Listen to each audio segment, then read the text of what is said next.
আমরা চলে আসলাম আফ্রিকাতে জঙ্গলে। আসসালামু আলাইকুম। চলে যাচ্ছিল ঢং ঢং করতে চিড়িয়াখানায়।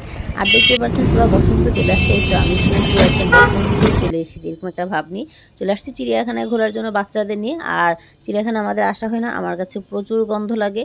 তাও আমার যে ছোট্ট কিউটি কিউটি আমার একটা ভাই আছে, ছোট কাজিন, ওর জন্য আমরা সবাই চলে আসি চিড়িয়াখানা। সেদিন আমার হাজবেন্ড যায়নি, ও একটু অসুস্থ ছিল, তো আমরা সবাই গিয়েছিলাম। আর তার মধ্যে তো আমি শাড়ি পরে করতে করতে চলে গেছি সেই চিড়িয়াখানা। আর দেখতেই পাচ্ছেন হরিণ, বাচ্চারা যে কি এনজয় করছে, আমার ছোট মেয়ে, ছোট বোন, ছোট ভাইটা।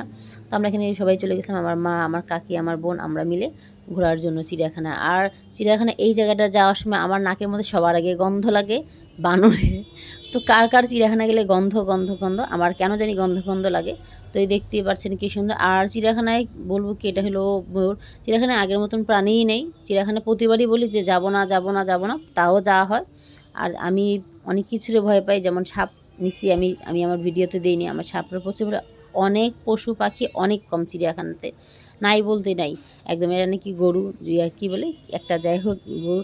আর তারপর বাচ্চাদের একদমই, বাচ্চারা বোরিং হয়ে গেছে। তারপর এখানে দেখলাম যে রাইটার আছে, তো আমার মেজো বোন ওদের রাইটার উঠিয়ে দিল, আমার ছোটো বোন ছোটো ভাইকে, আমার ছোটো মেয়েকে। তারপর এখানে দেখলাম ছোটো ছোটো কিউট কিউট খরগোশ। তো সব মিলিয়ে আমরা একটু ঘোরাঘুরি করছি। তারপর আবার একটা রাইটার উঠবে, ওদের আবার রাইটার উঠিয়ে দিলাম যে নাও তোমরা আবার রাইটার ওঠো, ঘুরো ফিরো। বাচ্চারা আসলে অনেক মজা করেছে, শুধু রাইটারেই। চিড়িয়াখানায় তেমন একটা মজাই করে নেই।